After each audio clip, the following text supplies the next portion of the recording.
Let's talk about the lead-up to Corpse Party Book of Shadows. The PC version of Corpse Party Blood Covered released its final chapter almost a full year after the full release of the PSP remake, due to some incomprehensibly complicated development scenario that I can't get into right now. After concluding the story with the surviving protagonists managing to escape Tenjin Elementary School, the ending teases Book of Shadows as a sequel. Exclusive to this version is an extra chapter that provides a preview of its content. This preview was centered around a character who appeared in the 2009 release of Chapter 4, which might imply that the idea for this game existed all the way back then, but it wasn't a done deal until after the runaway success of the aforementioned PSP remake, so they didn't want to make promises quite yet. In line with that success, Book of Shadows would be developed by much of the same team that worked on Repeated Fear, forever ditching the PC version's voice cast and art style in favor of brand consistency with the version that was more widely recognized. Also, probably because they were a little bit better suited to the roles.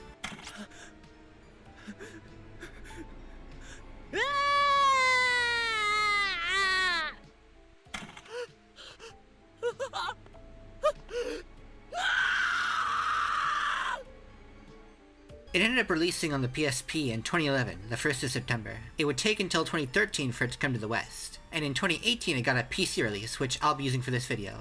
No, I don't know how to turn off the frame counter. What Book of Shadows turned out to be, though, was very strange. This game is described as a sequel, prequel, midquel, and alternate universe tale all in one, which is almost as confusing as the release history of the first game. In my previous video I mentioned that I plan to talk about this game, so why don't you join me as I dissect the strange sequel that is Corpse Party Book of Shadows. Let's, as always, start with the beginning.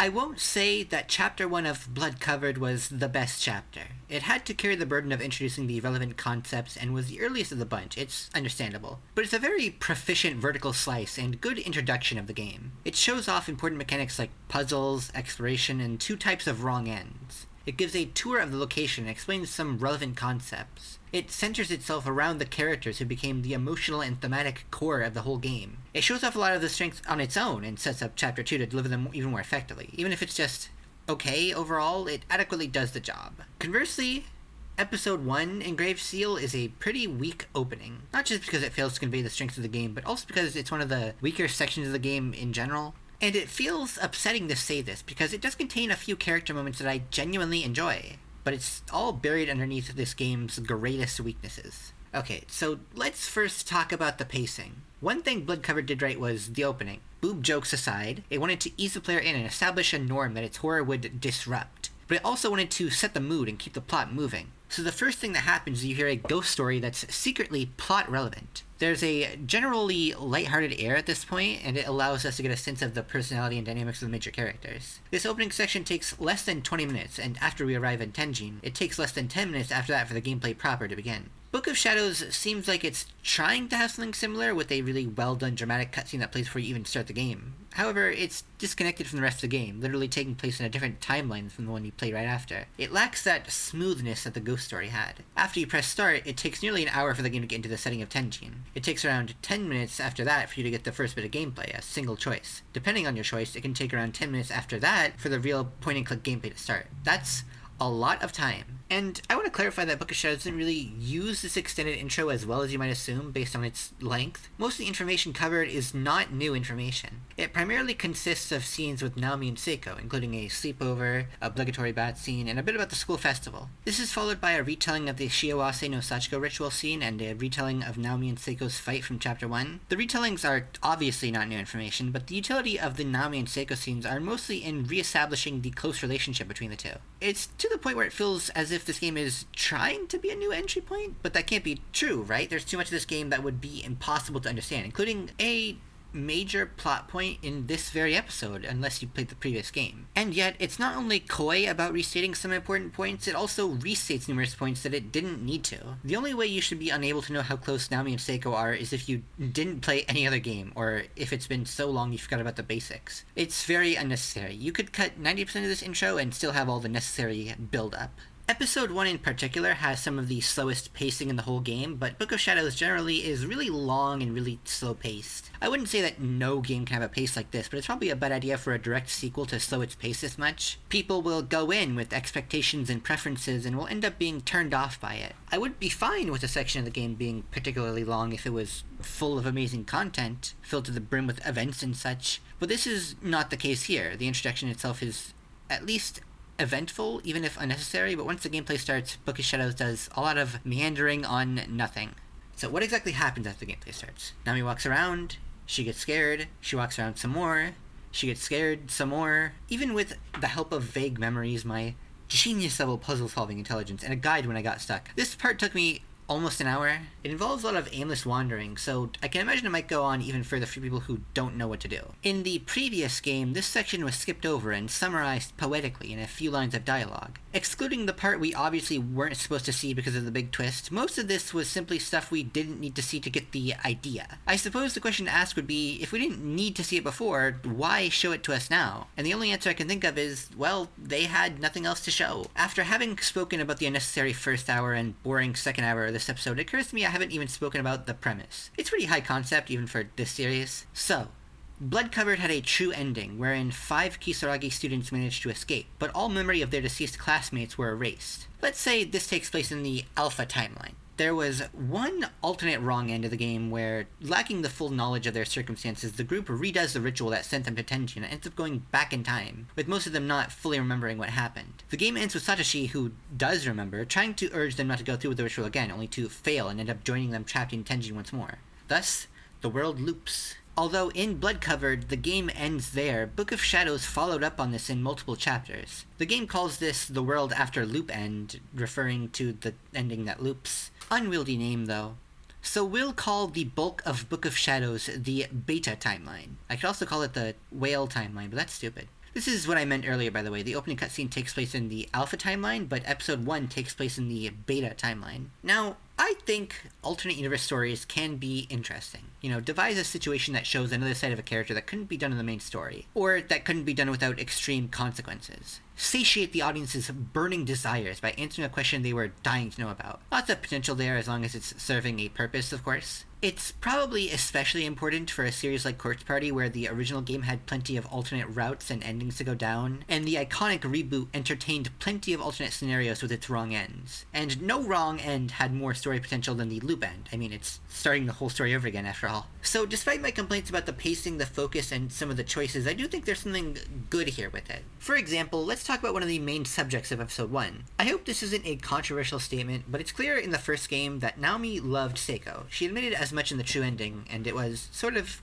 just a little bit essential to the themes of the whole game. That it took her so long and such extreme circumstances to finally admit her feelings is something that you could attribute to her tsundere side, or as a tragic expression of the game's themes about death and loved ones, 2 interpretations that I brought up in my own video talking about the game. But you could also see this as, in part, a manifestation of a struggle with her own sexuality. It's very clear that Naomi has feelings for Satoshi despite her objections, with even Seiko seeing it as obvious and inevitable. So why exactly does Naomi regard Satoshi and Seiko so differently? A bit of internalized homophobia, maybe? Maybe. Conversely, Seiko's feelings for Naomi were, believe it or not, less explicit. If we claim that the dream sequence in Chapter 4 was simply Naomi's imagination, a lot of her behavior could be chalked up to the traits of a classic, playful Class S-type character. Not the most reasonable interpretation, but I've seen people cling to worse arguments. So there's something about exploring the feelings that Naomi and Seiko have for each other that's really interesting. It was, to some extent, an unexplored aspect of the first game. Internalized homophobia is something rarely depicted in media, generally, so this is novel not just for the series, but for the medium as a whole. So that's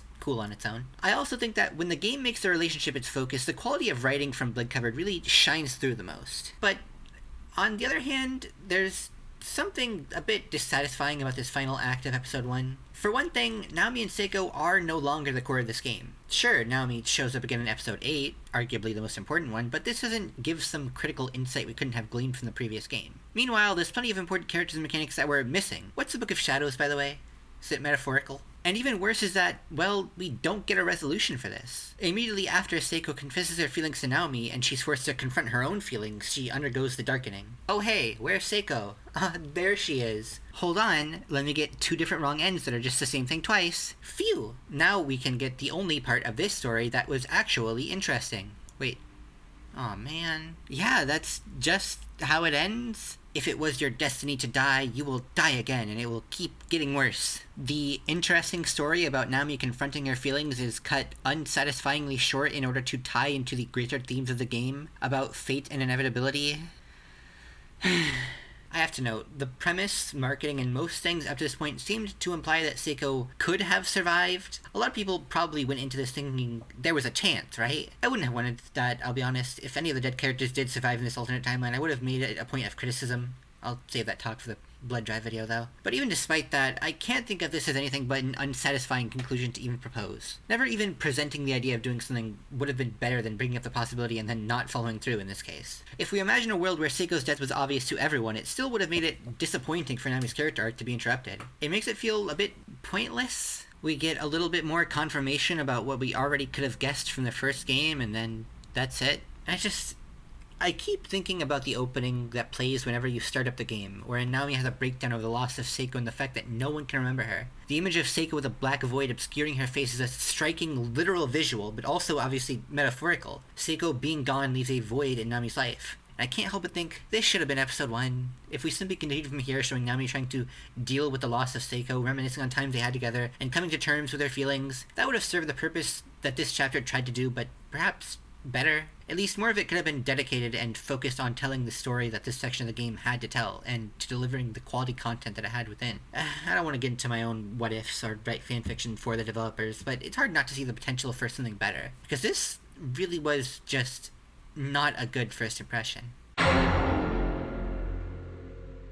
There's a very easy comparison to make between Blood Covered Chapter 1 and Chapter 2 and Book of Shadows Episode 1 and Episode 2. Yes, they both cover similar events, but there's also the fact that the second is a notable improvement upon the first. I think in the case of Blood Covered, with having established all the necessary information to play out a story in Chapter 1, they were now free in Chapter 2 to do as they please, which included progressing the story quite a bit. The wrong ends were also better. And I think that's also what happened here. This is one of the few episodes that starts already in Tenjin, and less than 8 minutes in you get to walk around and play. This 8-minute time span not only establishes the core premise quickly, but also does so while giving a relevant, motivating scene of horror, depicting Mayu seeing her own gruesome death. Already, it's 10 times better than Episode 1, numerically speaking. Corpse Party just loves number 2, apparently. The premise is a little better, too. This one focuses on Mayu, who in the previous game was slammed into a wall at Mach speed and exploded pretty soon after you met her. So instead of re-establishing aspects of a character whose story is well-tread, id est Naomi, this episode focuses on a character we barely got to see in Blood Covered. And I think she's a great choice, too. As I talked about in my previous video, her death is used in every chapter to deliver some moment of shock or horror. So this is something that could be good and original in its own right, while also enhancing the previous game, giving us more of an attachment to something so pivotal. One of the ways this episode intends to do so is by expanding a bit on the relationship between Mayu and Morishige. One of the ways they created horror from Mayu's death was through Morishige, and the previous game did a good job expressing how Morishige felt about Mayu, so it only makes sense to do more from Mayu's perspective this time. And they do such a good job that I think this made me realize that some of my favorite parts of Corpse Party are the scenes where it's just cushy, blatant romantic interactions between characters. There are some times where they lean a bit too hard into sexualization that it stops being quite as charming, but the scene in this episode where Mayu has a flashback of a conversation with Morishige is really cute. This comes after you've seen a few scenes all around the school causing Mayu to say out loud, "I've been looking all over for Shigeni." It's one of the times where the story accounts well for the aimless wandering you do, makes it feel a bit more meaningful. She tries not to cry and picks up her paper scrap after an earthquake, thinking back on what happened earlier in the day. So they lead into the scene really well. They're mostly just having a discussion about some scheduling conflict, and then Mayu starts flirting with him, and he's kind of embarrassed at first, but he's receptive with a real honest tone about it. I think there's an obvious attempted utility to the scene if you step back and look at it unemotionally. The scene is basically saying the traits of each character to each other. Mayu says, "I'm not good with conflict, so I'm glad I have you." Morishige says, "You're actually really strong," and so it goes. However, it's easy to miss that because of the pure entertainment value. It's very charming to see these two flirting with each other, Morishige being all theatrical about it, and Mayu just being straightforward and kind. I mean, it's telling some aspects of their personalities, but also showing other aspects. It's a mix of clumsy and competent that ironically fits the tone of a scene. Two awkward teens clearly in love. Or, well, I say that, but there's one unfortunate stumble of the writing in that regard. Later in the episode, when talking about Morishige, she's asked if they're dating, and she says, "Not exactly." I don't like this. In Blood Covered, Morishige flashes back to a time when Mayu basically said, "Hey, I understand you and I like you, let's go somewhere together." It really comes across like she's asking him out on a date and he's totally receptive. There's always a problem with clarifying something ambiguous in a sequel. Sometimes it's a good thing that people could interpret whatever they thought was better. Sometimes, though, one answer was clearly better than the other. In this case, I think Mayu and Morishige should have been dating, or at least understood each other's romantic intentions. I feel that would have meant a lot for Mayu's personality that so far she's the only character in the entire series who's asked one out before the events of the game. Mayu loses that unique confidence of this change, so I don't like it. I'm at least thankful that they act like they're a couple, for the most part. No one ever doubts their bond, and they never deny their feelings for each other when pressed. The most they do is deny the labels. Regardless, she spends a lot of time thinking about Morishige, wishing he were around, wondering what they'd do when reunited, and I think the way their relationship ties into the themes of the story is really interesting. So let's talk about the subjects and themes of this episode to explain exactly how. Most of this game goes along with the theme of unavoidable fate, specifically unavoidable death. I'll go into this more once I've established more examples, but Mayu's story is an example of this similar to Seiko in the last episode. We know that she will die, we've already seen her corpse, and so for all her struggle, for all she tries to avoid it, somehow it will come to her. To differentiate itself from the previous episode, though, this one expands on that idea by focusing on the specific physical markers of fate. Seiko died basically by unfortunate coincidence, but Mayu and Nana will die because their bodies are physically damaged by fate itself. It's a concept that, I'll admit, is kinda cool. If you could say that there's a specific theme for this episode in particular, though, it would be vanity. And it's very interesting to me how the physical indication of fate is paired alongside that. A consistent, yet initially subtle character trait Mayu is given is that she's a bit vain. Even in a situation like this, she often brings up that she's worried about how she looks. She wonders something like, what if Shigeni saw me right now, thinking about how she might look pathetic or disheveled. She also brings up appearances a lot in conversation, and though others are often receptive, it's interesting to note that it usually starts with her own fixation on looks. It even comes up the first time she encounters a dead body, which is a staple moment for any character or a character group in this series. The ghost of the victim asks Mayu to cover her up, and Mayu complies, understanding their desire to not be seen in this state. At this point, you could write it off as her being kind, but it's all subtly leading towards the themes. Now, I didn't exactly peg her as a vain person in the first game, and in fact, her character introduction doesn't make any mention of it. But then again, she doesn't get that much screen time, and most of the blatant examples of her vanity are within her internal thoughts, so it's completely believable that she had this aspect of her personality we simply didn't get the opportunity to see. Furthermore, that she's a member of the drama club and obsessed with how she looks kind of fits, right? Either way, I do think that she did a character flaw, being otherwise perfectly kind and friendly and confident, and the implementation of this is better than anything I could have come up with. Anyway, her vanity works its way into the climax after she sees Nana die, and realizes she's in a similar danger. She spends some time trying to fix herself, and in a panic runs away from the group. I think there's a bit of a forced blunder here in that she runs to the nurse's office specifically. They establish so thoroughly that she fears death if she enters that it brings particular attention to itself. Her other irrational decisions are done with a thread of logic behind them, but this one just seems like she turned her brain off. I'm pretty sure it's not some magical rule that a character has to die in the exact place they did previously, so she probably should have just encountered the ghost while running down a random hall. Regardless, the ending manages to be really solid. Sachiko, playing off of the fact that every death in the beta timeline will be worse than its equivalent in the alpha timeline, proposes that a slow, painful death would be worse than instantaneous death. And then we get one of the most gruesome death scenes in the whole series, fit with a CG and everything. And it's one of the first true end deaths that's set from the perspective of the victim. To end off the chapter, they tie back into the themes of vanity with a bit of dramatic irony. We already know that Morishige does in fact find her corpse pretty, but not in any sort of good way. His reaction was technically what she wished for, but she ended up hating it. That really adds to the tragedy of it all.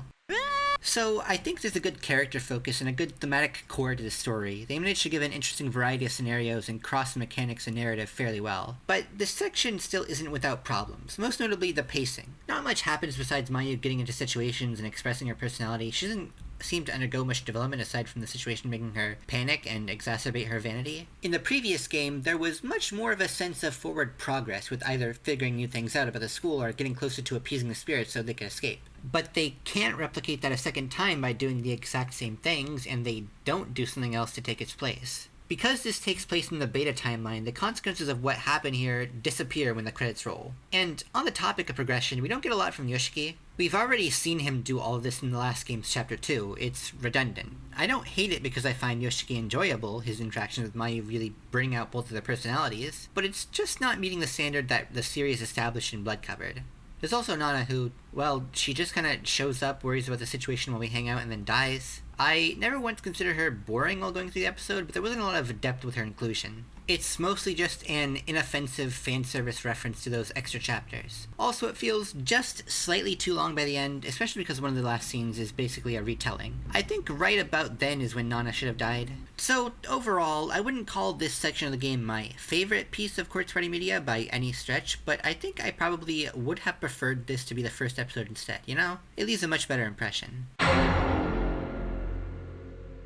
My first thought about episode 3 was that Yui wouldn't be a good choice to carry a story on her own. I was fully in support of Mayu getting the spotlight because despite being similarly underused, what we did get from her in Blood Covered was very interesting. I'm not sure I could say the same for Yui. Every scene with her is about what a great teacher she is. She has a whole 30-minute scene where it shows her backstory of resolving to be a great teacher, and she dies thinking about what a great teacher she was to her students. That's not much. To add to this struggle, there's the fact that the portion of the game focused on her is set in a time where she's a high school student. So they'd have to give her new, non-teacher related personality traits for this to work. Even further compounding my confusion was that this was the one character whose story is set outside of Tenjin. She was MIA and wandering in the school for almost half of the first game, and setting her episode during that time would have made perfect sense. Am I the only one who thought of this? It at least knocks this episode down a point, as this is the only one we absolutely know Yui is going to canonically survive in. So, you can imagine my surprise when it turned out that this was actually one of the better episodes. The big exception would be the opening with Satoshi, which not only drags 20 minutes longer than it should, but it's also completely useless. Also, is this just for jokes, or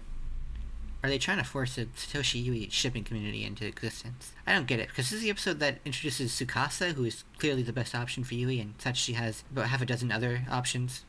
Not necessarily all better options. Remove this from the episode and we learn everything we need to from the ending anyway. I really wish this game could just throw us into the action. Maybe this is someone's idea of action. The main story is basically a self-contained vignette of a supernatural scary situation that Yui faced when she was in high school. Without establishing that this is our Yui Shishiro, you could basically tell the story as a standalone bit. I think that's one of the strengths of it, as a lot of the other episodes tell really incomplete stories, either needing a lot of the last game's context or not really going anywhere on their own. It's also really well paced. Every scene goes by pretty quickly, and in each one something happens that advances the plot or relationships. There's nothing that's just spinning wheels or meandering around. It does take a while to get to the horror aspect. When it does, it lingers there for, I think, the perfect amount of time. It's also a bit of a love story between Yui and a new character named Tsukasa. Kind of weird to say that the first new character introduced in this game is this guy. As I said, romantic interactions between characters are, surprisingly, some of the best moments in the series. So there's another great strength that the game is tapping into here. And I think that Yui here is a decent character. She's a little smarter than the people around her, and she's able to evoke a real sense of comfort. Kind, but able to be stern. Sometimes clumsy, but also sometimes extremely brave, especially for the people she cares about. And all of this feels exactly in line with her personality in the first game, despite the fact I previously felt like she didn't have much of one. Sure, perhaps this all sounds like a generic hero-type character, but she definitely gives a different vibe than Satoshi.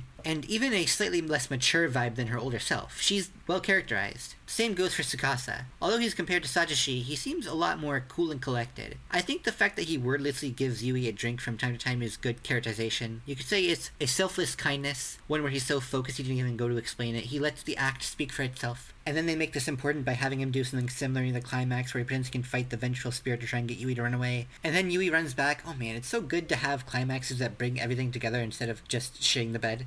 Episode 1. The supernatural elements are a bit simplistic as standalones, but they connect back to a bit of other things. The mysterious old lady is someone connected to the Yoshie, and the ghost that attacks Yui is clearly Yoshie, Sachika's mother. This also solidifies the ghost story told at the beginning of the first game as possibly based on true events. Possibly. It's a little unclear, although there is evidence of it. That Yui is unsure if it happened allows it to make sense as to why this was never brought up before. So, yeah, all of the storytelling parts really work for the most part. And I think this episode's take on unavoidable fate is kind of interesting. In her flashback, she's hunted down in the real world by one of the ghosts of Tenjin, and her arm gets damaged. In the current day, we see a bruise on her arm, not directly related to the injury from all the way back then, but another example of fate manifesting physically. In the previous game, almost immediately after entering Tenjin, a ghost makes a bookshelf with a bunch of knives fall on her arm. She would later die from falling because she couldn't pull herself back up with that arm. And I think one of the ideas here is supposed to be that she should have died that day. Less like wounds physically manifesting because they're in the beta timeline, and more like the machinations of luck or karma or like Final Destination,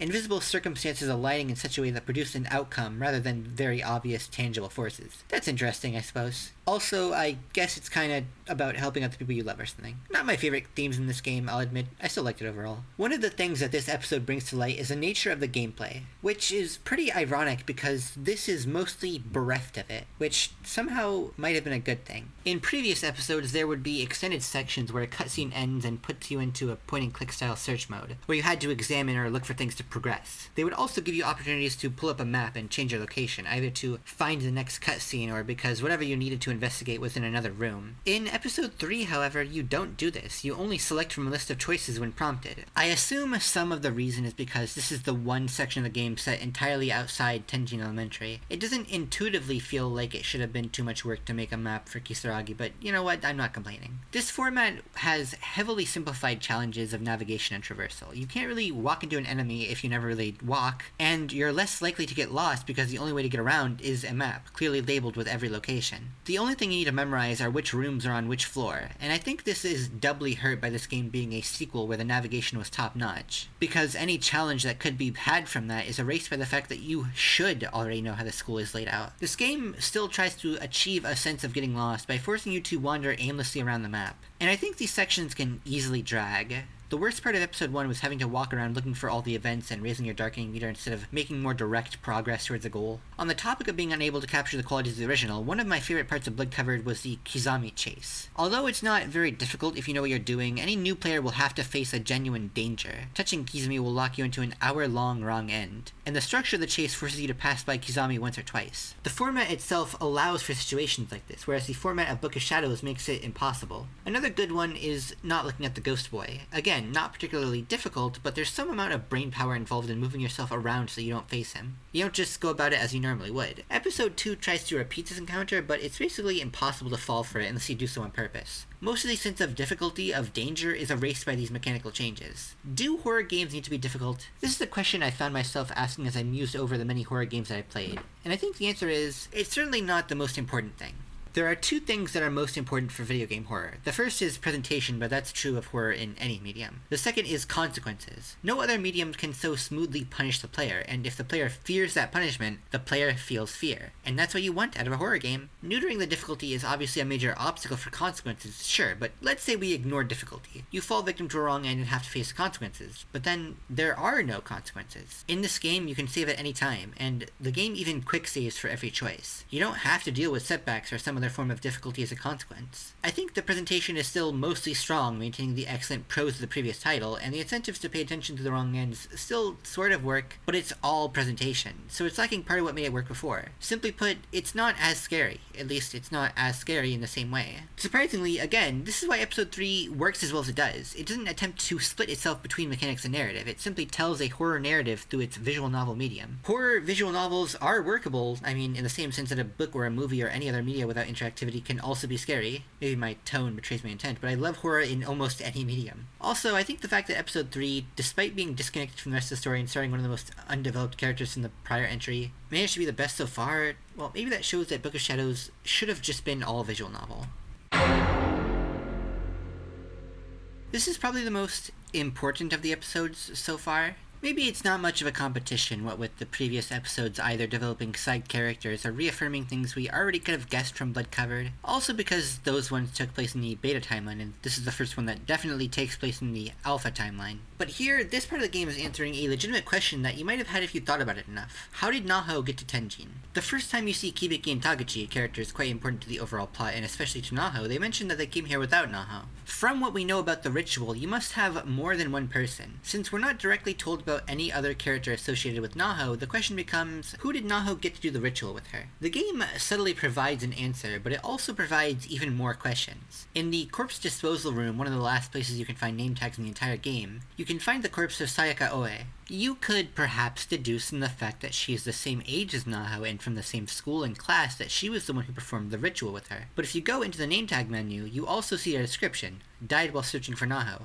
Now, this is obviously quite odd. Why is the only answer as to this person's identity hidden in a menu? Why is it unclear exactly who this person is? I said before, the seeds for Book of Shadows were likely being planted all the way back in 2009. This was likely another aspect of that, laying the seeds of a story in a very subtle way. I think this is really good because it doesn't detract from the story of the first game it's trying to tell, but it still leaves room for this game to tell that story. For that reason, this episode is probably one of the more important episodes in terms of the overall plot of the series, and one of the most self-justifying. It probably should have been the first episode.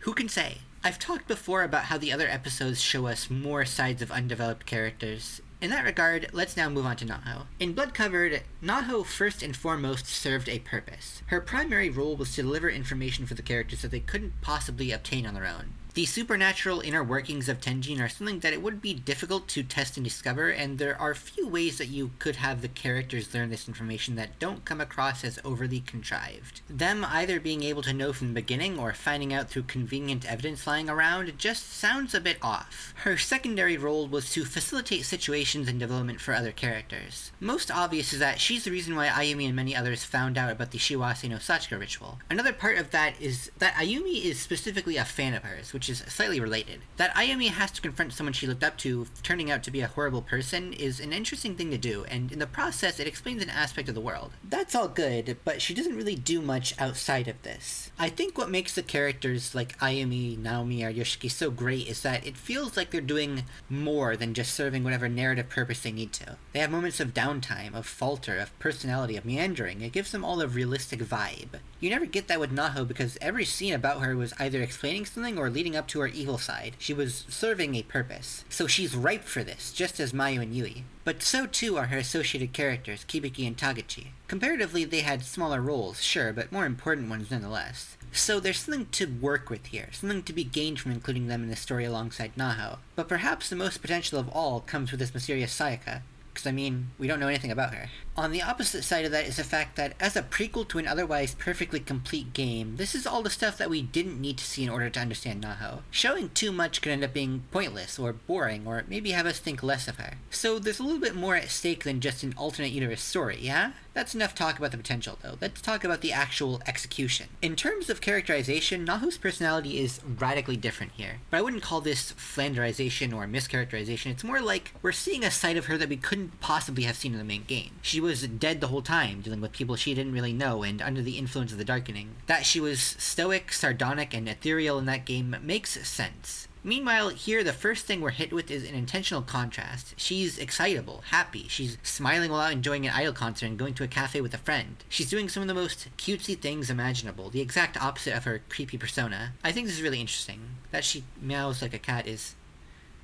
I've seen people do this before, so it is realistic in a sense, and it does say a lot about Naho as a character, but my soul does hurt. But the interesting part is that it kind of leads into what the previous game was doing too, in regards to Naho having secrets. She was a niche internet micro-celebrity who purposefully presented an image of herself as serious, cool, and always taking mind of the supernatural to her fanbase. But in Blood Covered, we found out that she was obsessive, selfish, and even capable of extreme malice, something that Ayumi had to come to terms with. Here, we see that both of those sides to her don't represent what she's like in her day-to-day life with friends. She does obsess over work, she does have a focus in the paranormal, but she's not usually so serious and dramatic. Kibiki and Taguchi are also in this episode. Yep, that's them alright. They're both in character, mildly developed, and relevant, and I don't have much to say about them. Sayaka's the main character this episode, and ironically, she's also someone who primarily serves two functions. The first is to evoke empathy from an audience despite her inevitable demise. The second is to play off of Naho and develop her by proxy. I think she serves both of these roles very well, so much so that it's a bit harder to identify this than it was with Naho. She's nice, playful, spunky, considerably more outgoing than most characters, what with the fact that she's both a radio personality and a model. It's almost a lot for one character, but it helps her stand apart from the other nice protagonists who have a subtler presence of personality. I would say that's really all they needed to make her likable, but I do notice that she's lacking anything that could be called a flaw, besides perhaps naivete. This is a mistake that they definitely avoid with pretty much every other character, so it's disappointing that they misstep on one of the most important episodes of the game, one that they probably should have made airtight. Thankfully, she has a good dynamic with Naho. Her friendly demeanor is good for allowing Naho to show off her cutest side, and she's much less familiar with the supernatural world, but generally invested in Naho's interests, so Naho gets to talk without annoying anyone. Not to say she was annoying before, but it's not like everyone was thrilled to hear from her in Blood Covered. That's another thing. Sayaka's unfamiliarity with paranormal subjects is used to characterize Naho in another way. Naho emphasizes that Kibiki doesn't understand the danger of going to Tenjin, but then never explains all the dangers to Sayaka. Without her needing to say it, we know that she values her mentor above her friend. But contributing to the tragedy, Sayaka is none the wiser to Naho's disregard. She dies thinking she's still gonna get to see Naho, that Naho hasn't basically abandoned her. And that's Sayaka's story, in short. If there's any problem I could name, it would unsurprisingly be the pacing. I think the beginning is pretty decent at establishing a normal, happy life for these characters, laying out their personalities, circumstances, and dynamics, but that it could have been more focused on the horror. Sayaka ends up in the school, and then in 5 minutes she sees someone being tortured to death, and then we immediately cut to her dying several days later. I think the idea is Sayaka's been broken down in a way that they couldn't do in a short amount of time, which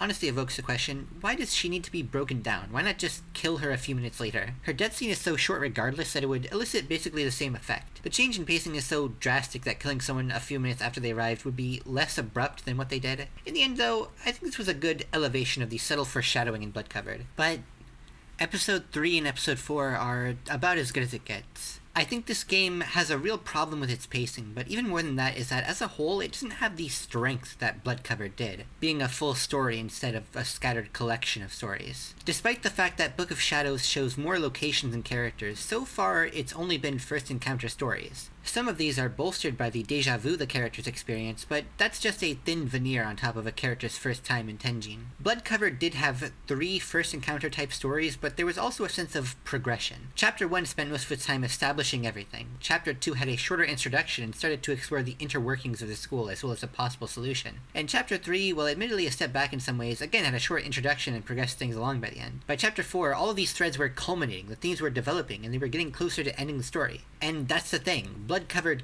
could culminate. This cannot. I've been doing my best to treat these stories as self-contained because that's what they are. They don't go anywhere. I'm not learning as much about the world as I was. They are led into by the context of the previous game, but they do not lead out anywhere. They cannot reach the satisfying conclusion that the previous game did or that the following game will attempt to. And in this case, it's hard to say if they're even all supporting the same theme. I'd have to really stretch to connect the story to inevitable fate or inevitable death. So, you could fix the pacing issues, you could find a way to remedy the mechanical disadvantages this game has, but that wouldn't solve the problems of its structure. Hey, figured it was time for an intermission. We're about halfway through all the episodes of Book of Shadows. Does that mean we're halfway through the video? Well, it depends on how long I can complain about Yuka. One thing I want to ask outside of the bounds of talking about any particular episode is, why is Book of Shadows like this? What caused its structure? Why is it, in my opinion, inferior to the previous game? Well, that's actually a result of the development. Let me start by making a statement I think is true but maybe controversial. Considering ideal contexts, it's unusual for 2 games made by the same people striving for the same goals of appeal to be so drastically distinct, especially to the extent that you can make a statement like, don't play X even if you really like Y. The thing about this statement is that there are exceptions. There are quite famous exceptions. I'm sure quite a few sprang to mind as I said that. But there's also reasons for those exceptions, and it usually has something to do with how that game was developed. If different people are making the game, they may not be able to accomplish the same things as the original team. If the same people are trying to achieve a different goal, they may discard the aspects you found appealing about the previous entry. And this is assuming all things are perfect in a vacuum. There are countless ways that people making a game can find themselves in development hell. And while yes, there is a special place in development hell, of course, party called The Throne, Book of Shadows was made at the series' peak, so there's a slightly different explanation for what happened. According to this interview I found while making the script, rigorous researcher here, the content in Book of Shadows was originally planned as a fan disc, essentially as DLC for Bloodcovered. The only time so far the series has done any sort of DLC is for the 2016 3DS version of Bloodcovered, adding 4 extra chapters of decent length. I feel that you can really tell based on this that Book of Shadows was meant to be something similar. It likely would have been presented not as a whole new entry, but rather as a loose collection of extra chapters. And, you know, it makes sense why this game is really granular, focusing on the particulars of niche scenarios or minor characters and giving little progression or explanation for the overall plot. That's what those extra chapters were. They were little extras that didn't go anywhere, but that provided just a little bit extra for whoever was a big fan enough of the series that they would strive for full completion, to suck every last droplet of blood from the body of Corpse Party. So why wasn't this a DLC? According to Kedwin, after deciding to make a prequel story and a continuation of the game's main story, the fan disc ballooned into being the size of a full-blown sequel. I want to point out that this game is considerably longer than Bloodcovered, and that fact alone makes it obvious why this was sold as a sequel. Makoto Kedwin may be the man at the top, but Corpse Party would not exist without everyone below, and they kind of have to pay people for their work. And if you're at the point where you're making more content than what exists in the entire game, selling this as DLC isn't going to cut it. And I first want to say, I made a whole point in my previous video about separating the content of the extra chapters from the main game. They're not necessary, and a lot of them are either just okay or, well, boring, I'll admit it. So I think that I personally wouldn't have thought less of Bloodcovered if Book of Shadows was just a DLC that could be ignored. But this is all probably why my problems with Book of Shadows are as they are. They weren't intended to be a conventional story, so they couldn't have progression. It had to fill a sequel-length quota, so it was slower and more bloated. It could not forsake the traits of a Corpse Party game, so they added watered-down explanations exploration segments to what should have been a purely text-based game. Episode 1 sucks for other reason. It's always development, you know? Intermission is over. So, I've come to realize over the course of gathering footage for this video that my memory of Book of Shadows is imperfect. The last time I experienced it in full was about a decade ago, so maybe this is obvious. But I did play the anthology and BloodDrive more recently, and I was never confused. Well, by the continuity, I mean. So I assumed that my recollection of the basics remained sufficient. But when I was going through episode 1, I was shocked by the very blatant confession from Seiko, which, need I remind you, was central to the themes of that episode. I insisted, well, maybe I remember the other ones better. I didn't even like episode 1 after all, so maybe I just erased that one from my memory. Surely my vague memory of episode 5 being the best by a lot would ring true. I'm writing this the night after I played it on stream. It's not quite as good as I remember. In that way, this episode is like the game as a whole. This is one of the longer episodes, but it's still surprisingly decently paced. It's about as consistently eventful as episode 4, or maybe episode 3 if you're good at figuring out where to go. There's a bit of aimless wandering, but I've found at this point in the game I'm a little better at intuiting how to narrow down my options. Even though much more space seems to be opened up, I found myself getting lost a lot less often than in episode 1, but there's still a few baffling decisions, like a bit of pointless shifting back and forth in a small section where you play as characters who show up for 5 minutes and then never again. For the fan service, I assume. The pacing isn't the big problem, though, or rather, the big mixed bag.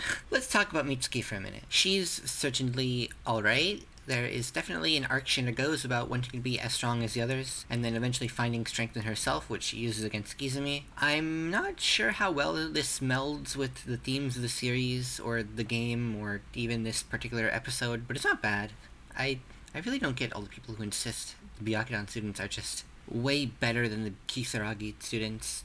Mitsuki is arguably one of the best ones, and she's fine. Let's not joke around, though. The real star of the show here is Morishige, and that's where it's a bit of a mixed bag. It's hard to say whether this was an interesting expansion of Morishige's character from his original iteration, or if it genuinely made his character worse. Let me start with the negatives. There are 3 things in Blood Covered that could be argued as ambiguous aspects of Morishige's character that were clarified in Book of Shadows in a way that I dislike. First, why did Morishige chase Yuka? I think one of the core things I liked about his character is that although what he was doing was creepy and wrong, he wasn't hurting anyone. He wasn't attacking anybody or putting them in danger. It gave a slight bit of ambiguity before his final scene in Chapter 5. It threw you for a loop as to whether or not he was an ally or an enemy. The scene with Yuka was another part of that, where you could have multiple interpretations of it. Sure, maybe he's chasing her down to kill her because he's a crazy murderer. Or maybe he's chasing her down because she caught him in the act and he wants to make sure she keeps quiet somehow. And if you're really afraid from him, you'll run away thinking exactly that. But if you run into him, if you physically touch him as Yuka,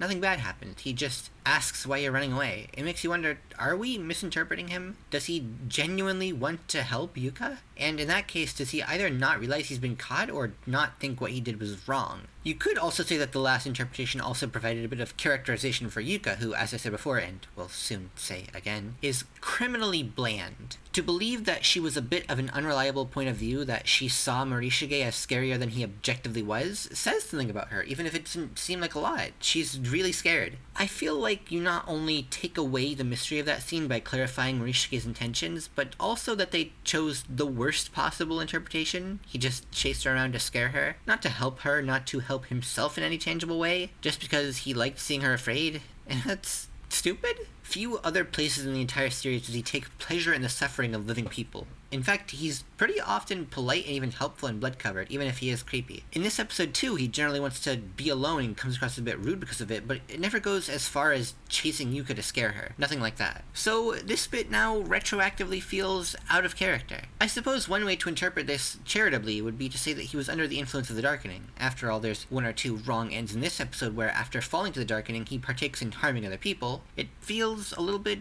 off. As in the fact that we have to interpret or assume a character was darkening instead of having either statement or visual evidence. I also don't like it as much, because again, much needed characterization for Yuka is abandoned in favor of something already we'll explore it here. The second is, why exactly does Morishige take pictures of corpses? This wasn't exactly ambiguous. They kind of said precisely that it calms him down. You could argue that the specifics were vague. It wasn't clear if it was all Schadenfreude or if it was something about their artistic qualities. But it seemed hard to say that it was necrophilia until this game.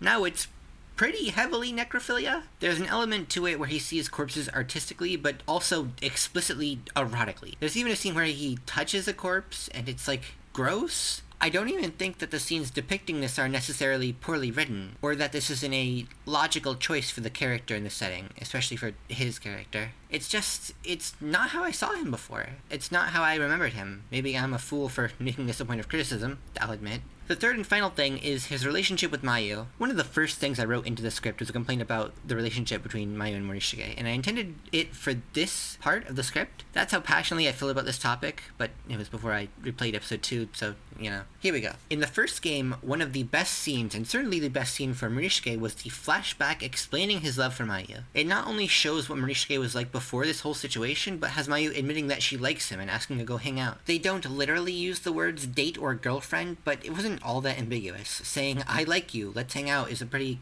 cut and dry confession, and the feelings were clearly requited. Even in this game, it emphasizes the connection they have. She asks him to record a show and he makes a bunch of alarms so he remembers to do it. That's cute. That's like married couple shit. But then at one point, Morishige says, she's not my girlfriend. She's like a little sister to me. Once again affirming that they're not an official couple. Not only does this undermine that scene, but it sort of undermines the scene that comes after. It's a lot more intuitively understandable to say Morishige took the G way because his girlfriend died, than to say that he did it because of the girl he likes, as a sister, who he assumes doesn't like him back in the same way. So why complicate an otherwise uncomplicated dynamic? I can only speculate, so don't take this as gospel or anything. But it's probably the shipping. They definitely pushed for shipping Morishige and Kizumi, and later Morishige and Yoshiki as pairings. You could also say in this game there's a bit of Morishige and Mitsuki, and maybe Mayu and Yoshiki or Nana. Not feeling those ones as much, honestly. Now, the fans are not at fault for this. I don't want to phrase this like an attack on any of the wonderful, kind, and talented people I've interacted with since I started making these videos, many of whom create content depicting these exact ships, which I actually enjoy. I like the fan art. I just also think that deconfirming this couple in canon is not a good decision for the story. It worked for their characters. It made them unique, and in lieu of either letting it be or doubling down, they're softly removing it, and not even putting in anything else to fill the void. It's not like there's some missed ship potential that they're tapping into with this, right? But despite all of those complaints, I actually do like quite a bit of his characterization here. A lot of it is building off of or expanding upon what existed in Blood Covered, but some of it goes over new aspects in a way that I enjoy. I'll start with one that's a bit of a backhanded compliment because I do generally want to end the section with praise. So I think a problem with setting these episodes from the perspectives of individual characters is that when it gets into Kedwin's iconic prose, it often becomes a bit too colorful for the characters. It feels a bit unusual for Naomi to break into poetics when she's scared out of her mind. For some characters, like the especially ineloquent Yuka, it just feels impossible. I usually don't care enough to comment on it. I just imagine some explanation for it all if possible.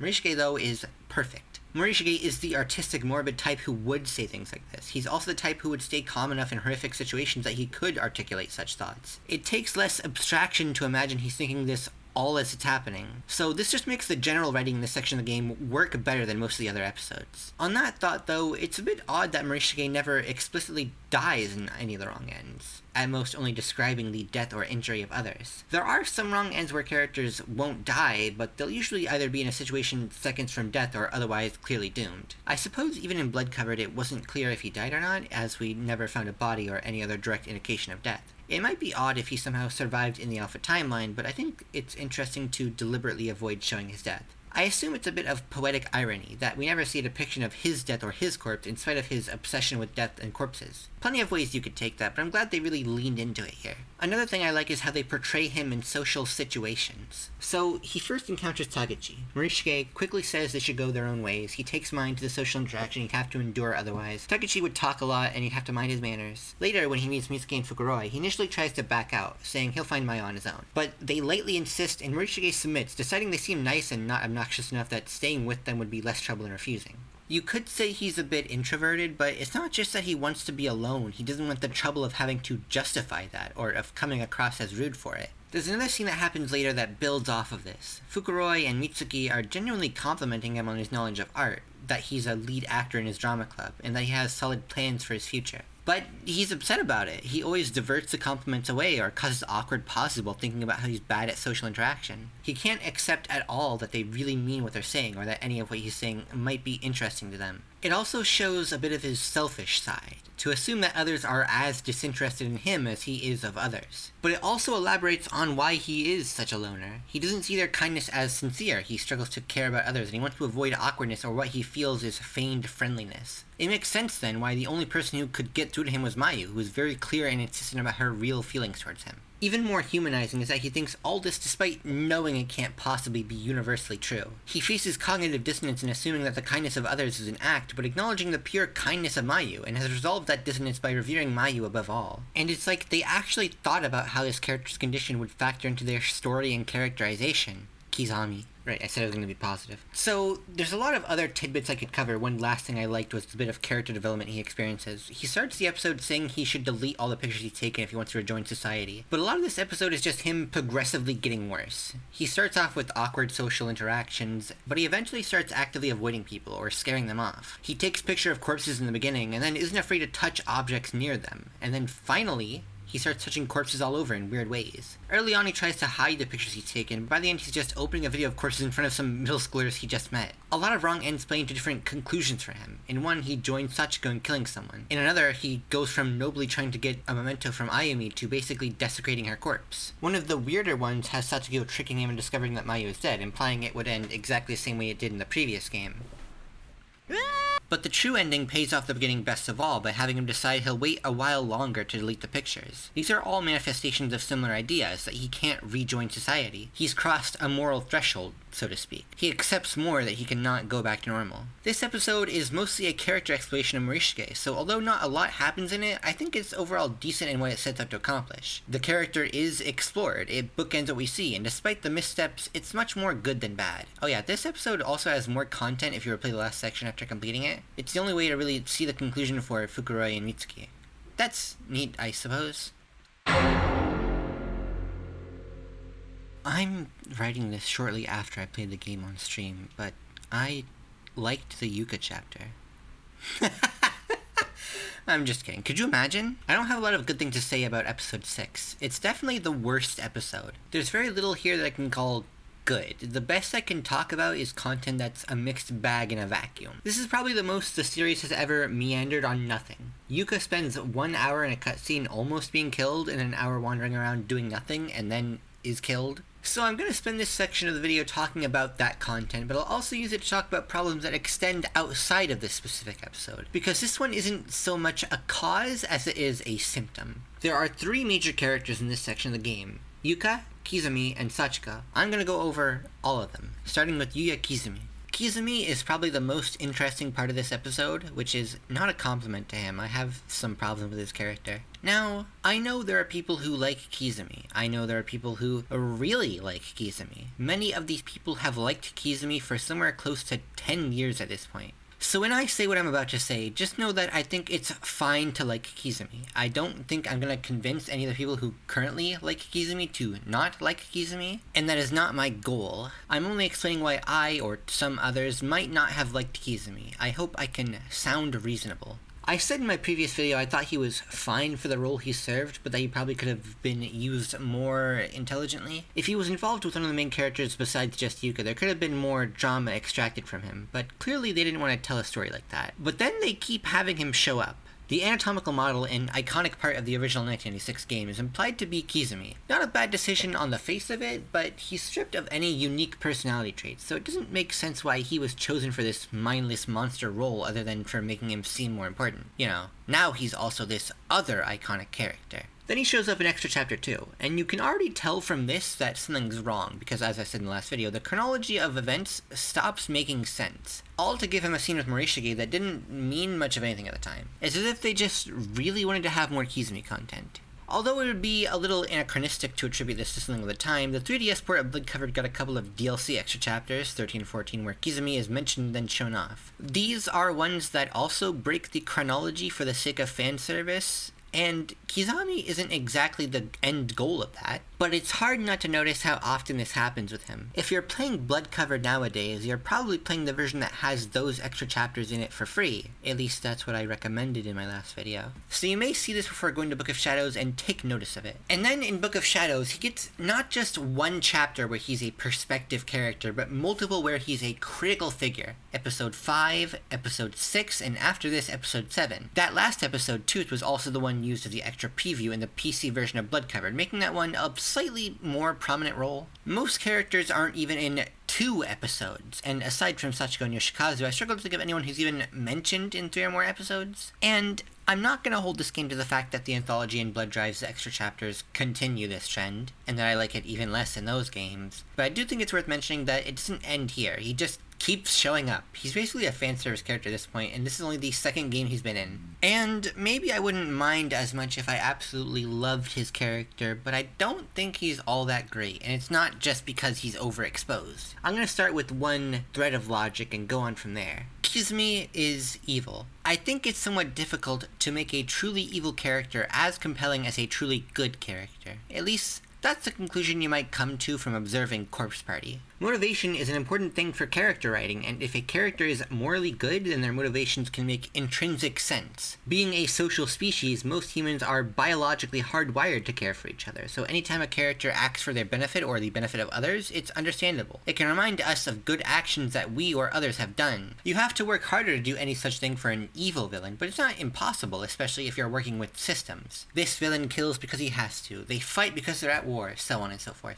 For a more personal, smaller-scale story, though, such as Corpse Party, it's a little harder to do something like that. Corpse Party usually works around this by having evil or morally great characters be possessed or cursed in some way. Although their base motivations may be understandable, they're not evil enough to kill someone, it's just that the darkening is causing them to. This is usually not a bad way to handle it, which is why Kizumi is a particularly odd character out, as someone who was killing small animals and stabbing classmates long before Tenjin, and once inside, showed little signs of the darkening, if any. The only other character Kizumi is comparable to in this regard would be the principal, Takamine Inagihori. But there's 2 things about Takamine that make it so I don't consider him poorly written. First of all, despite lacking his own moral nuance, he exists to give moral nuance to Yoshie and Sachiko. Instead of being aimless evils, they're acting out in revenge, motivated by anger and grief. I thought that Kizumi had missed potential in the first game, but even imagining the most ideal scenario, there's no way it could ever be as thematically important or as well written as the literal inciting incident of the entire story. Second of all, people like him exist in real life. Sexual assault and manslaughter are common enough that we have countless legal precedents defining their boundaries. There are real criminals who have done these things. Despite how vile he is, there is some element of realism to his character that prevents him from feeling too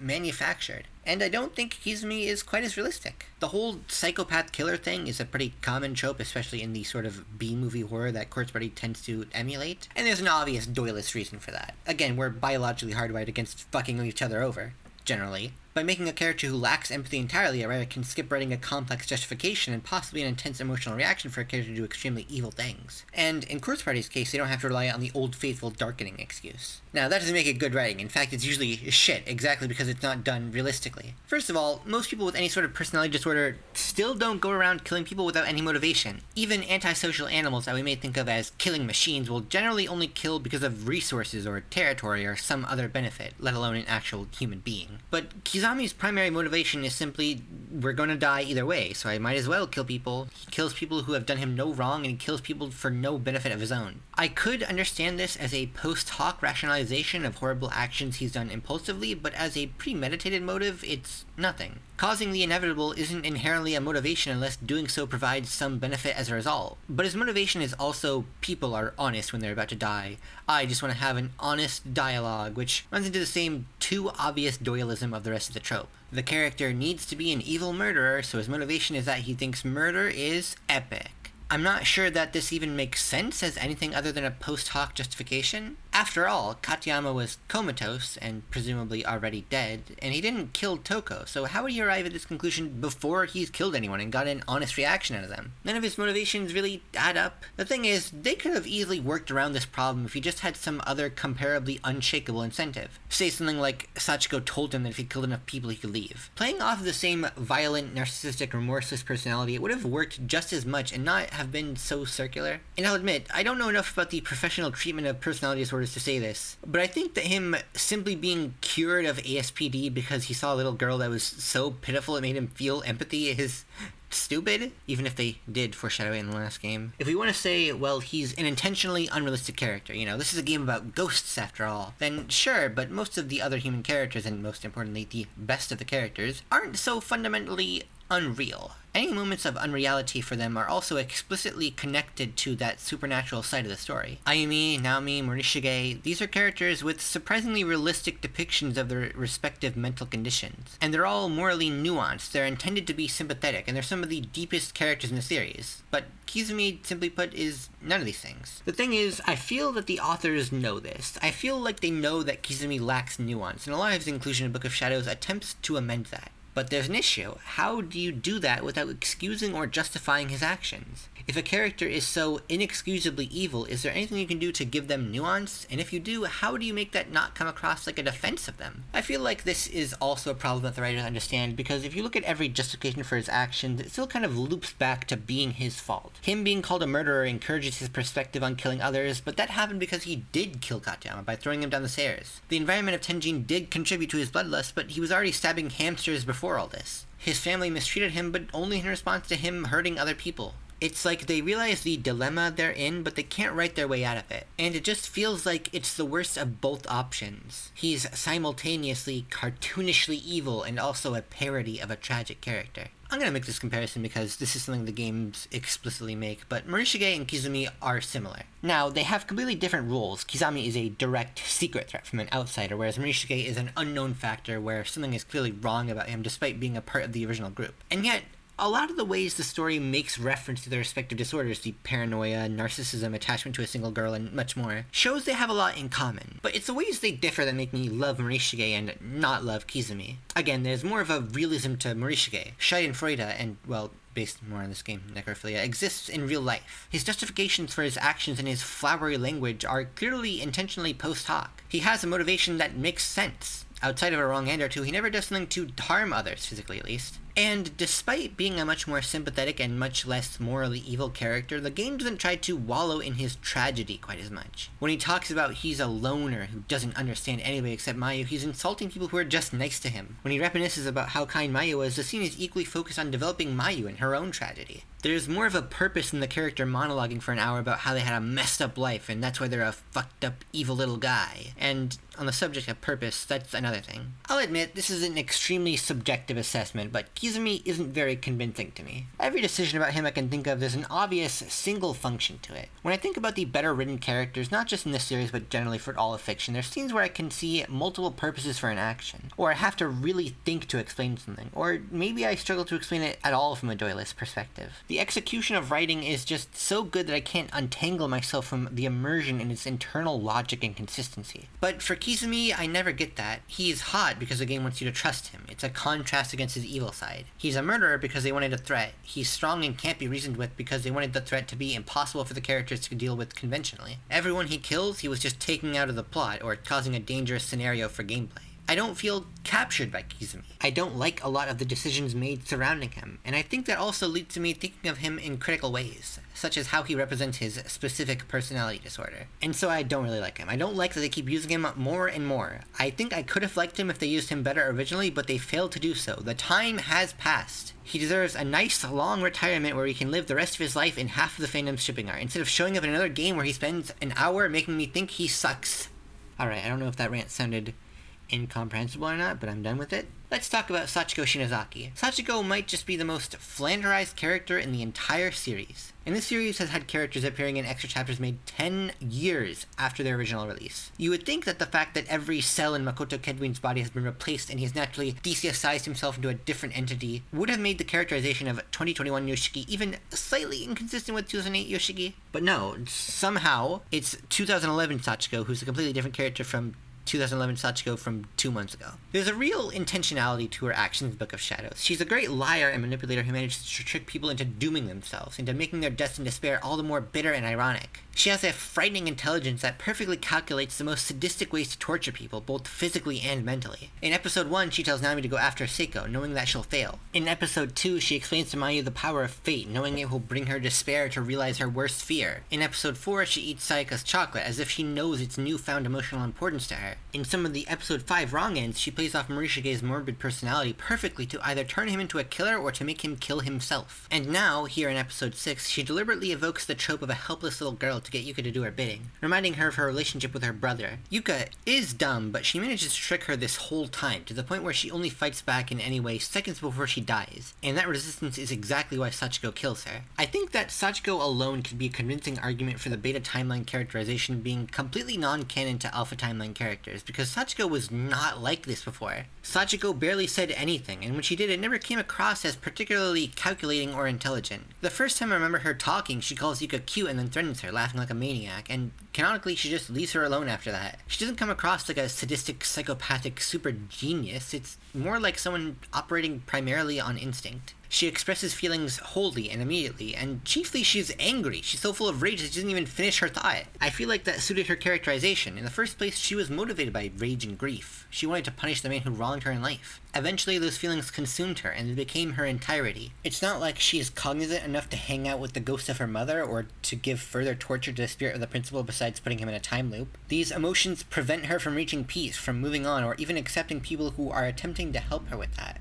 I'm not sure if this new personality is as fitting. She feels less like a spirit embodying a specific something and more like a character filling the role of a horror mascot. She's too finely crafted to facilitate gore, torture, and suffering, and not enough as the admittedly limited but very emotional character that she was before. I suppose it serves one core purpose well, but it's at the cost of something else which was arguably more, or at least equally important and interesting. On top of that, it's inconsistent, so altogether it evens out to a negative, numerically. Finally, Yuka Mochida. Every problem I talked about in the previous video is front and center here. The weird sexualization, the fixation on piss, the fact that she has no personality traits besides loving her brother. And it's even worse because now they try to make her carry an entire episode. They do so without giving her the development and nuance they give to characters like Mayu or Yui or Morishige. And in the first game, she was rarely the focus character. I don't even have any original things to say about her. I like to think I'm a tolerant person. I can see the beauty in a lot of different things, and at least come to appreciate them, even if I'm not a huge fan of it. But they really need to get rid of Yuka. She just sucks. Also, the darkening meter isn't a good mechanic. In a game about examining things and exploring your surroundings, there's some amount of sense in the idea that things should sometimes come with caution. But Blood Covered was good about giving intrinsic, specific reasons not to examine everything. The victim's memoirs would make the reader go insane. The ghosts you interacted with would attack you, etc. Turning that into an extrinsic system just makes it feel unnatural. It's especially annoying if you accidentally happen upon an event that fills your darkening meter a lot. From that point on, it makes you reticent about examining things, and I don't know if the player should be discouraged from engaging with the main verb of the game in a way that feels so random. This is the only episode where it really bothered me, because I basically started off with 90%. Anyway, I'm gonna stretch this out, though, so it looks like I complained about Yuka for a little bit longer, to fulfill that joke I made earlier.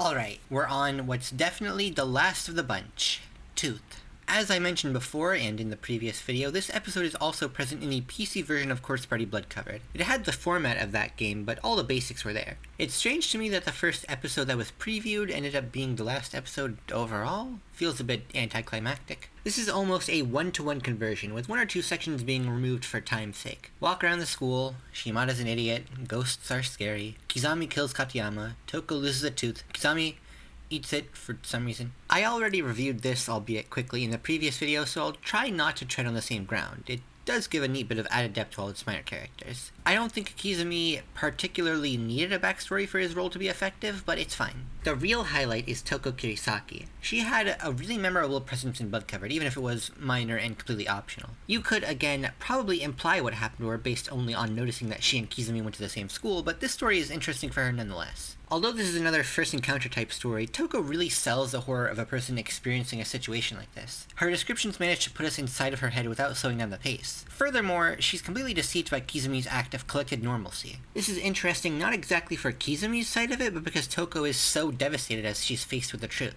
It has a lot of the same appeal as seeing these characters in this situation generally, but exacerbated because of a personal connection. In that sense, I would say that Kizumi is probably at his best in this episode. Although he's unambiguously a force for evil by the end, what with us following the perspective of one of his most tragic victims, there's more of a logic to his actions. He kills Katayama, believing him to already be dead, because he considers him dead weight, literally. He punches Toko because she turns on him. There's something there. I also feel like having Kai Shimada is good for Toko as a character because it allows her to show off an angry side and pushes her more towards Kizumi, which in turn makes her devastation all the more bitter. It might have also provided a counter to Kizumi's view of things if they actually thought about that and didn't kill him off first, if only Kizumi were a character that they actually thought out at all. But anyway, Toko's a good character. For some reason they took up the Naho cameo. I guess it didn't add anything. Why was that there in the first place? Okay. Episode 3, with its lack of traditional gameplay, brought to light how unnecessary that side of Book of Shadows really was. Now Episode 7, with the fact that it can be directly compared to Bloodcovered's extra preview, brings to light more revelations about this game's design. I think the presentation suffers, what with it being a point-and-click adventure game instead of a top-down game with pixel art. Maybe part of this is personal preference, but I think that the Quartz Party series specifically is better suited to it, or at least to the aspects that it provides that this style does not.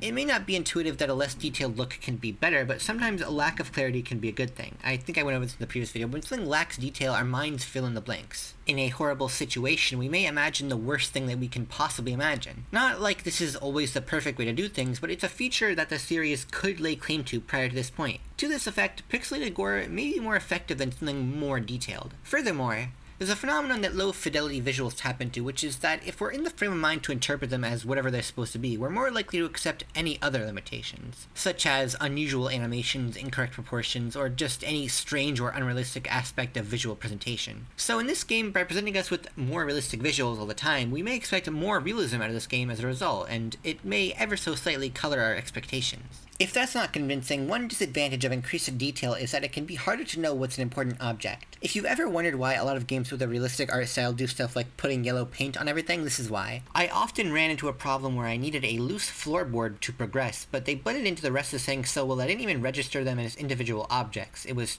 always annoying. There's a reason this game has the cursor turn blue whenever it's hovering over an interactable object. If it didn't, you'd have absolutely no way of knowing short of clicking everything everywhere. But this just turns what was previously going around a room looking at every seemingly important object into just run your cursor over the screen until it turns blue. It abstracts the process of investigation to the point where it no longer feels like you're actually looking at things and examining them, you're just doing a mini-game. And then there's the subject of animation and movement. In the purely visual novel format with only static images, they have limited options for conveying movement. And I think that for something like violence, movement is sometimes necessary. It can visually sell the impact of something in a way that a still image may struggle to do. One can, of course, employ abstraction or exaggeration to really emphasize the movement of something, but that is still limiting compared to actually moving. And even then, usually doesn't do that for characters in CGs. They all usually maintain a consistent form, which is not a problem necessarily. I mean, I'm fine with Quartz Party's art style, and I didn't have much to complain about in the first game because the different art styles complemented each other. Here it's like,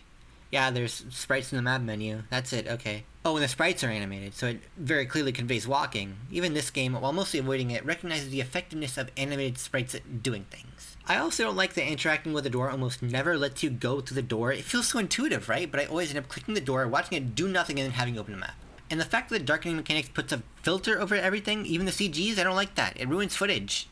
It's probably really obvious that this is bolted on post hoc, I won't even hide it. I feel like this section came across as more negative than I intended. I basically only focused on the disadvantages of the presentation, so I want to make this more accurately reflect my feelings by just listing 3 things I like. Number 1, pretty much every hallway image is amazing on its own. It's easy to overlook because there's not much mechanical use to the empty hallways, and they're deliberately without standout detail to help make clear what is or isn't an interactable object. But if any of these images were some standalone CG from the first game, they'd probably be one of the most memorable ones, which is saying a lot for having no characters and no action, so to speak. The broken floors and windows, the dark, dingy look to everything, the way the hallway drifts off into darkness. This is one of the coolest interpretations of the sprite work that you could make. It perfectly sells the darkness, disrepair, and the scale of the setting. Number 2, every time a character's bedroom is shown off, I just love scanning it for all the little details. There's so much effort that's gone into these ones, despite the fact that nothing ever happens in someone's bedroom. They could have just thrown up a blank image or set scenes in vague hallways of the characters' homes, but instead you get an explosion of elements and personality. I even like the reuse of CGs for pictures that are too small and blurry for you to tell unless you know exactly what they look like by heart. It's kind of like a cute nod to superfans of the series, like myself. Finally, number 3. This game actually contains one of my favorite CGs in the entire series. I think it really sells the Book of Shadows experience. Of course, it couldn't be anything else but this one. Anyway.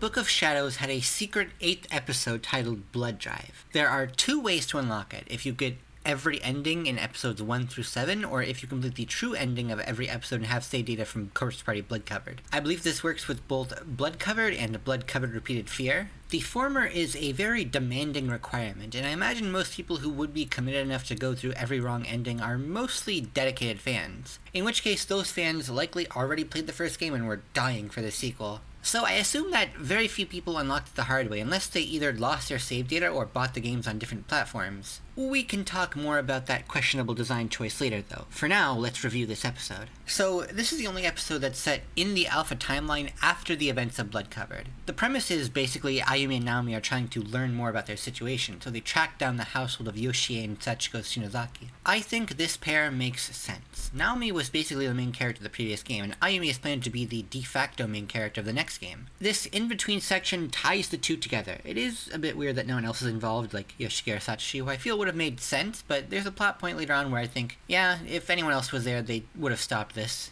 Even Yuka. That said, they probably should have developed more of a solid dynamic between these two. They feel way too unfamiliar with each other. There's a lot of unnecessary buildup in a shockingly short walk-around section, but the only important thing, really, is that they find out that the family is descended from witches, and also that Ayumi is distantly related to her. I'm gonna save the witch talk for later. And then Ayumi finds the Book of Shadows.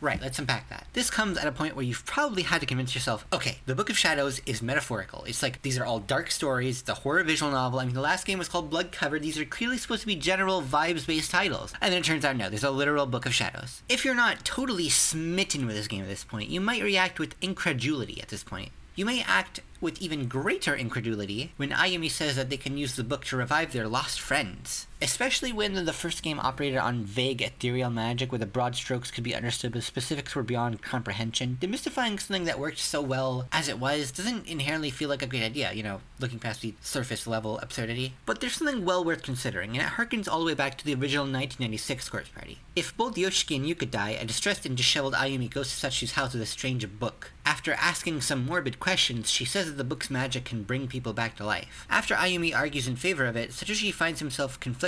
The game ends at that point. So, with that in mind, there's several things to say about this. The specificity of the parallel here implies that some aspects of this were planned from the beginning. Not just from the beginning of Blood Covered, but from the beginning of the Corpse Party name. The existence and use of magic outside of Tenjin, some equivalent to the Book of Shadows, Ayumi's connection to this stuff, that was all right there in the beginning. Someone said to me, this is when Corpse Party jumped the shark, and while it's reasonable to critique the celerity with which they introduced replicable witchcraft, to claim that it lost the plot by doing this would necessitate laying that claim to the entire series. But I'm not just going to defend this on the grounds that it was an old idea, or that they planned it. Those aren't inherently defenses of the material, other than perhaps for consistency. This kind of behavior is completely in character for Ayumi, and I don't just mean because another iteration of her character did the exact same thing, but like in Blood Covered, one of the main things about her is that she wants to protect and save as many of her friends as possible. Multiple times, she willingly puts herself in danger or returns to the school in order to make sure that the others get out safely. This is an aspect of her character which consistently drives the story. It's a perfect tool for conflict paired with her anxious disposition and the numerous situations with genuine danger. So it only makes sense that she wouldn't give up looking for solutions. She would continue even after the end. But is it really the most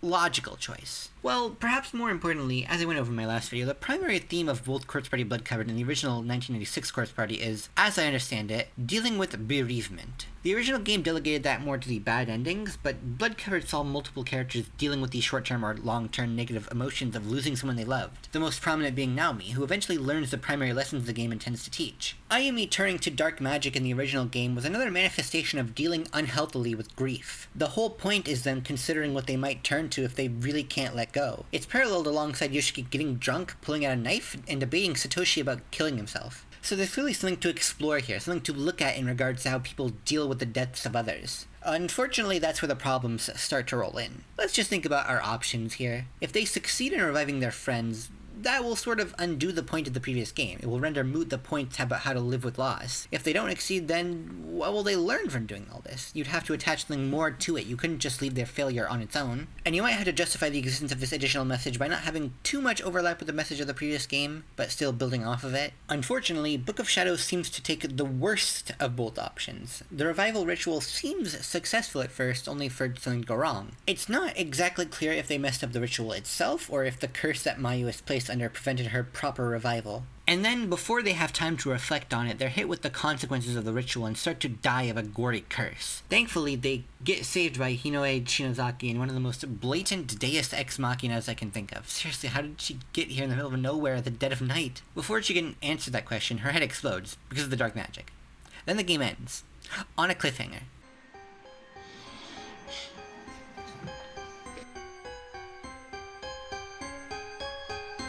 Aw man, remember my PSP in the last video that I made a whole point about as a comparison to the themes of Corpse Party because I couldn't draw from anything more dramatic in my mundane life? Well look, I got a battery for it, now it's back, that's what you wanted, right? But aw man, I don't have a charger, don't have a PSP charger, nope. The only charger I have is this car charger. I don't even have a car, my husband doesn't have a car. Who can afford a car in this economy? So I guess it's just gonna die again, you know. A second time. I don't know, man. It's almost hard to describe how I feel about the BloodDrive prologue. This whole witchcraft thing and the Book of Shadows are critical to the plot of the later game, BloodDrive, but without that context, this doesn't feel like it justifies itself. The characters basically end up in the same position they started, with their dead friends still dead and all the actually important main characters still alive, and we, the audience, see no deeper exploration of the themes. If anything, we've regressed. We've unlearned the previous game's final lesson. We don't move forward with the memory of our loved ones. We wallow in regret, and in that wallowing, we don't succeed in anything. If anything, our near failure only affirms, well, this would have been fine if it worked. It would have been fine if it didn't have the additional consequences of blowback, but that's not true. We don't get anything more from this game's themes either. You know, fate and all, death is inevitable, so what? What should we do? I don't know, buy the next game. It's truly grabbing both horns of the dilemma, to undermine the themes and fail to give us catharsis for all our suffering. So, during the intermission, I talked about why this game turned out the way it did. For the end of this essay, I want to talk about how it affected Corpse Party as a series, specifically because of its content and format. A lot of people seem to credit BloodDrive as the iceberg that sank the ship. It was the game that was so legendarily bad, so notoriously awful that it single-handedly buried the franchise for a decade. After BloodDrive's release and up until the release of Darkness Distortion, no new games came out, and the litany of adaptations and additional media slowed to a crawl. We got NFTs, and that's basically it. But I don't think BloodDrive is fully to blame here. I think it takes more than one bad game to tank a franchise, especially one that invests itself so widely. Now, I'm not an expert on marketing or series longevity, so take everything I say with an inexperienced grain of salt, but I think generally, the audience for a sequel to a narrative-heavy game will be the people who finished the previous game and some people who got lost. There are exceptions that turn into breakout hits, but most examples I can think of are ones that can stand on their own in one way or another. In that regard, Book of Shadows was a contributing factor to the decline of the Corpse Party series. This game was initially not intended to be sold as a fully fledged sequel. In fact, I think if it had been released as just a mixed bag DLC, it wouldn't have mattered much in the grand scheme of things. But because there were people who bought this game expecting a proper sequel, a real full entry in the Corpse Party franchise, there were quite a few people who were likely turned off of the series from it. I hope I've made myself clear enough throughout this video that I think this game has a lot of interesting ideas, adds new aspects to existing characters that I find generally compelling, and I stuck with it instead of skipping over to BloodDrive because I'm invested in the series. But I can also acknowledge that, well, first of all, this game definitely does not lend itself to getting new people into the series. It all but requires that you play the previous game, and if you didn't, the final and most important part of it is locked until you do everything there is to do. It tries its damnedest to keep players from seeing the things they need in order to understand the next game. And even then, the final episode is one of the weaker ones overall. It doesn't inspire the greatest faith that the next entry will be worth it. And that's even if you get to it, because episode 1 is a terrible start. It's not only emblematic of the flaws of the rest of the game, but also has annoying weaknesses of its own. This may be hard to imagine for someone who stayed invested in the series following a decade of its absence, but imagine someone who just casually liked this game, wanted to check it out, and then gets something that fails to capture the appeal of the original, something that's so hostile that anyone who isn't engrossed in the setting already. It'd be a real turnoff. In fact, looking at the achievement statistics, and of course not taking them as gospel, it does seem to be the case that this game threw people off. These numbers look absolutely dire. Now, there's likely a large number of people who jumped ship from this game and continued on with BloodDrive, seeing as that game was much more in line with the first game in its story and gameplay, but I think it would be unwise to conclude that the reception to Book of Shadows was meaningless. And anecdotally, I've seen a lot of people acting as if BloodDrive was the entry that really jumped the shark, which I feel must be either from secondaries or people who skipped this game. This is the game that introduced the Darkening mechanic. It introduced witches and magic. It predicated major portions of its story on minor or optional aspects of previous material. And most damning of all, it didn't capture a lot of the mechanical, presentational, or thematic appeals of Bloodcovered.